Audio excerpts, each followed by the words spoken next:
What is up, you guys? With OP13 right around the corner, I wanted to cover the deck that I think has the most potential.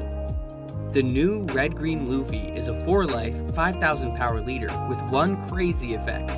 If he has a Dawn attached, you can rest a Dawn card to boost a Straw Hat character or your leader by 2000 power when your opponent attacks. The best part is, it isn't once per turn, and can be used as long as you don't have more than 5 active Dawn cards. This is super easy to fulfill and gives you tons of defense.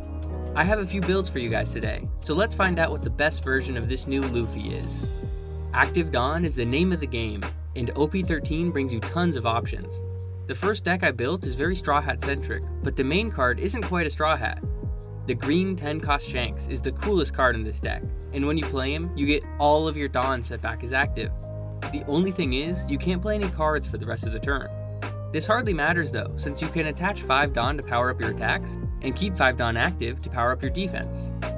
You play a ton of other cards that reset Dawn. Cavendish, for example, is a no-brainer in every green Supernova deck, since each turn he gives you 2 extra Dawn to use as you please. The 6 cost Luffy is another great mid-game option, giving you back 4 Dawn on play, and he has double attack, which I think is a lot stronger than Vanish. This guy is incredible on offense, and gives you 8000 counter worth of defense too. Instead of using all those Dawn on defense, you can put them to use by playing some of these great 4-cost characters. Zoro is awesome, since he will get you another 2 Dawn back, so you can still defend from your opponent's attacks. He also resets himself every turn, which gives you a ton of pressure since your opponent can't even try to attack over him. This Uda is another great option, also giving you 2 Dawn back to use again. Another great part about her is that on KO, she can play any character from your hand that has a cost of 5 or less. This is really helpful for just cheating out extra characters to maintain your field presence, but it's also great to play things like Zoro or another copy of her, in order to reset 2 more Dawn during your opponent's turn for more free counters. If it's near your opponent's last attack, playing out the 3-cost Bonnie isn't a bad option either. Once per turn when your opponent attacks, she lets you restand a Dawn. Her being a blocker is super useful, although often if I drop her early on, I won't use her to block for as long as I can manage, since getting the extra 2k counter each turn is just so handy. Sanji is yet another powerful character that lets you reset Dawn. Like the others, he gives you 2 more Dawn on play, but also, at the end of your turn, he sets 1 more rested Dawn card as active. I love this guy. Your opponent will keep trying to get over him, distracting from your leader, but with all your free counters, they just won't be able to. They might just give up attacking your Straw Hat characters and could focus on your leader though. So to help with a flurry of attacks, I like the 7-cost blocker Luffy. He's really nice because he's easily searchable and can play one of your 4-cost or lower Straw Hat or film characters from your hand as well, which will usually get you a couple Dawn back too. This guy gives you a ton of field presence, and it's really not bad at all to attack with him either. It'll take more power for your opponent to attack over him than if they were to attack your leader, and just like Sanji, you can power him up with your own Dawn cards. It's just so easy to keep all your Straw Hats on the field. Because of your cards like Luffy, but especially Cavendish, Sanji, and Bonnie, you can easily drop the 9-cost Zoro and keep plenty of defense for your opponent's next turn.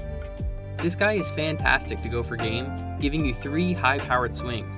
But if you know you don't have game, dropping the 10-cost Shanks before you swing with him is crushing. You can use Zoro to attack over your opponent's characters and get them into range to win, with Shanks acting as backup for next turn, and a ton of free counters with your Dawn. You can never go wrong with a free 12k body. Because you'll always have Dawn cards active during your opponent's turn, they won't ever know when to expect you to use a counter event. Charleston is a crazy card that boosts you by 4000 power for just 2 Dawn, just like your leader's effect. The best part is, you can pitch any card from your hand to restand 3 more of your Dawn cards, giving you huge amounts of defense from just 2 cards and through your leader's effect. This is especially helpful in the late game when your opponent thinks they can go for the win. You can just shut them down with this card. Another really helpful counter event you can play is the 1-cost Dead Man's Game. You can boost your leader by 3000 power, which can help save you Dawn, since your opponent will often try to attack you at 7000 power in order to wear down your Dawn cards faster. It also has another effect to use during your turn, letting you rest 2 of your opponent's characters or Dawn cards, just like Hody Jones. Another great event to use is the 3-cost Giant Pistol. For 3 Dawn, you can boost any Straw Hat by 6000 power, with the caveat that it won't set itself back as active during your next refresh phase. This is great to use on things like your Zoros that can restand themselves anyway, letting you get the big boost for free. Or you can just use it on Nami, because you don't really care about her once she's on the field. I also just want to quickly mention some great options you have for 2k counters, since they still will be really useful. The 1-cost Ace, Sabo, and Luffy can give something minus 3000 power just by trashing itself and attaching an active Don to one of your characters or leader. This is great for helping you attack over things and to power up your Gum Gum Mole pistols. And you're always going to give a Don card to your leader anyway, so it's hardly a restriction. The 2-cost Sanji lets your Strawhats punch through blockers, turning things like Zoro into unstoppable forces. Another cool option you have is the 1-cost Gordon, which can set 2 rested Don cards as active at the end of your turn. You play a ton of film cards, so this can be a nice way to squeeze out an extra 2k counters worth. This build centers around the Strawhats, with Nami acting as a great searcher to find most of your cards. But the new Garp from OP13 can search any 3-cost or higher card, which is practically your entire deck. He's just so useful, letting you grab your best cards like Cavendish and Shanks. Since his cutoff is at 3 cost, he can still grab all of your best Straw Hat cards. Another cool way to build this deck is with Chopper and all the other animals.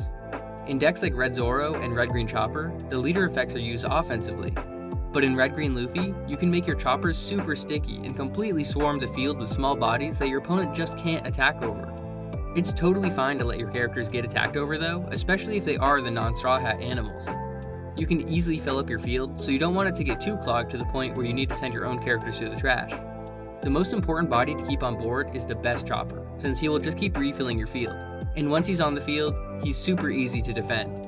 And this leader doesn't struggle where the other leaders might, since it won't matter if your opponent chooses to just focus on attacking your life instead. You can defend your leader just the same.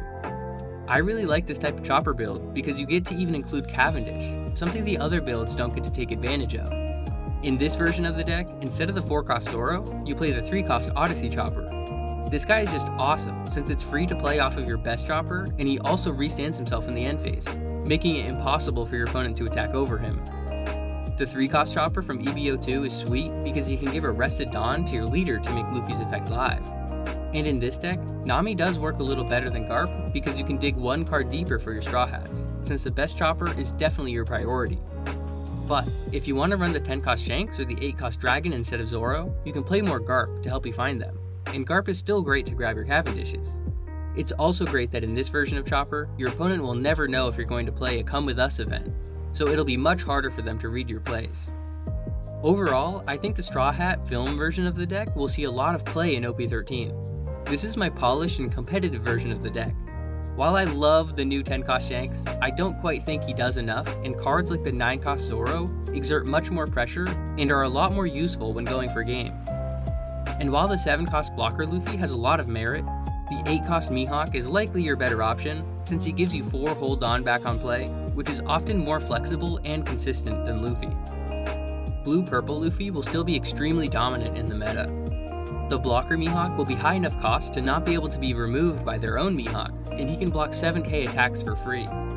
With the addition of Roger cards, they will boost their leader to 8000 power, so Zoro will be really important since you can throw a Dawn onto him and attack 3 times for 10,000 and still keep 5 Dawn for your opponent's turn, to help keep Zoro or just yourself alive to let you finish them off the following turn, since it won't always be easy with their extra hand cycling, their many blockers, and their counter events like Gum Gum Giant. Emu is going to be an annoying deck once OP13 comes out, but you should be able to swarm the field just as well as they can. You can put a lot of pressure onto their life early, and your active Dawn cards will make a huge difference on defense after they use their 10-cost 5 Elders. They all have relatively low attack, so you can fend them off easily with your free counters. Zoro, as usual, will be the key for the late game to go for lethal. They have their own version of Gum Gum Giant, but at 9000 power, Zoro forces an extra card out of their hand, and you can even boost him way past that. Just 2 Dawn on him should make Emu quickly fold. The new Ace leader will also be a really strong contender. This deck has many rush cards and even big blockers, making it difficult for you to land your hits. Deadman's Game will be really useful here, temporarily getting rid of their most annoying cards like Newgate and Marco, which can even refill their hand and give them more chances to draw counters. Because they have so little life, the 6-cost Luffy will be very scary for them, since they really can't afford to take that hit. Red Green Luffy has the capabilities to be one of the top decks in OP13, and there's plenty of fun ways to play him as well. His offensive capabilities is only complemented by his defense, and your opponents will have a real tricky time seeing their attacks land. I really hope you guys enjoyed the discussion. Let me know what you want to see me cover next. And don't forget to subscribe while you're at it, we are getting so close to 1,000 subscribers. If you stayed until the end, you're the best. and I'll see you guys next time.